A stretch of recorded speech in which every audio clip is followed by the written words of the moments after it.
All right, the second resolution is to recognize Sacramento Poetry Day. And this is,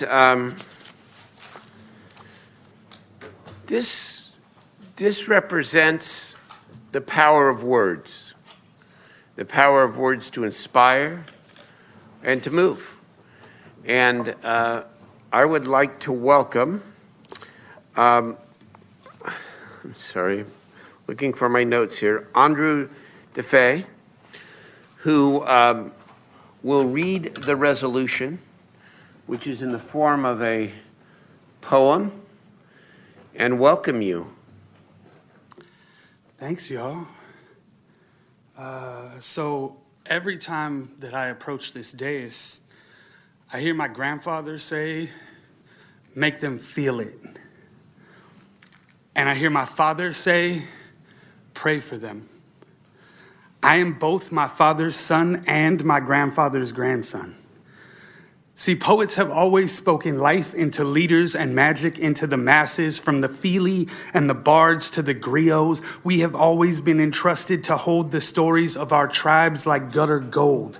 So I know more about all of you than you will probably ever know about me. I have a story of how one of you gripped a grieving girl after the death of her dear friend with words given straight from God in a whisper that no one else heard. I have a story how one of you put your piece on the line to help a broken woman put hers back together without her ever being the wiser who her guardian angel was. I have a story of one of you taking the time to tell a young man who life had given up on to not give up on life, and that young man finding enough strength in your words to carry them around for decades. I have stories of those who protest each one of you and who they think you are, because of stories they don't know. Stories that make you more than vote counts or operators of a broken machine. The stories that make us all human. The stories where our healing is. I hold their stories that you've never heard of pain and trauma from living in this broken machine daily, but I can see clearly that there is a we, because I hold all of these stories. That's the importance of poetry and poets. We hold the stories that remind us who we really are. Poetry is how we speak ourselves into existence. We are the Feely and the bards. We are the griots. The city of Sacramento is full of mini Maya Angelous and Amanda Gormans. The next Langston Hughes lives in the Heights and is writing right now, wondering what the worth is in his words and how do we put a price on his story. How is it told, and who gets to tell it? It's simple. We don't. We teach everyone to tell their own stories, and then we listen. Thanks, y'all. And I think that's exactly what we did with this year's Sacramento Poetry Day. It's tomorrow. And over 20 poets from all over Sacramento came together to create a locally sourced poetry curriculum, made it available with live performances to the over 250,000 K through 12 grade students in the city. We did this with no city funding, no county funding, and no real support from anyone but ourselves this year. I got connected to school districts through rappers, poets, and burlesque dancers. Last week, we received a resolution from Sac City Unified to continue celebrating Sacramento poetry in their schools every October 26th. We are offering Sacramento Poetry Day as more than a one-year project, but a foundation and a model for putting the arts back into schools while employing local artists. I hope to talk to each of you in the next few months about how to bring Sacramento poetry and Sac Poetry Day specifically to life in your districts. And now I'm going to read this resolution. You're great, by the way. Thank you.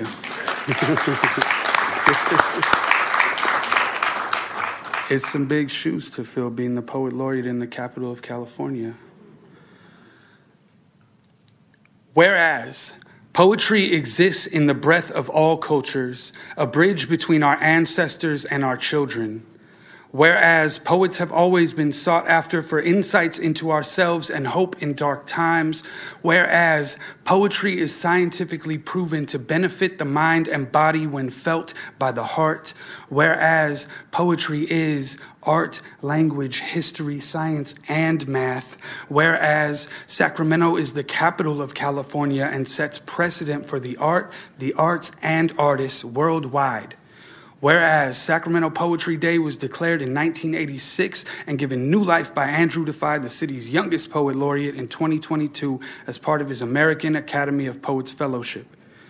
Whereas Sacramento values and protects poets because Sacramento appreciates how poets enrich and protect the city.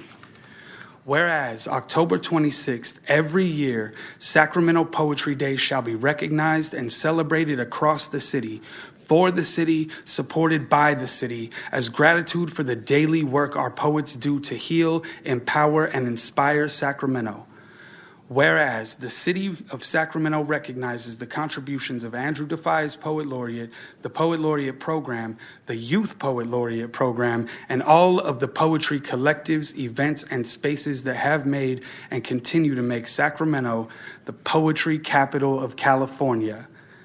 Now therefore be it resolved, the city of Sacramento will set an example and value its poets at their worth as the powerful resource they are in our communities, in education, and in connection as leaders and visionaries, and create further opportunities for Sacramento poets and poetry to thrive. And so it is. And so it is. Councilmember Valenzuela, please. So thank you for that. You skated over it a little bit, so I wanted to go back and reemphasize that not only are you doing this as Sacramento's Poet Laureate, that you got a national fellowship to do this, a very prestigious one from the American Academy of Poets. This is something that only a few people get around the country, and you chose to use that money and those resources to invest in poets, to invest in young people submitting poems, and in creating a curriculum, as he mentioned, that will keep going after this year. So I do want to take a moment to recognize that and what you have done for the city in this moment, and how you use this incredible opportunity to really do something that will make an impact for many years to come. So thank you. Would you honor us by taking a picture together, please? Absolutely. And just keep inspiring. And thank you. Absolutely.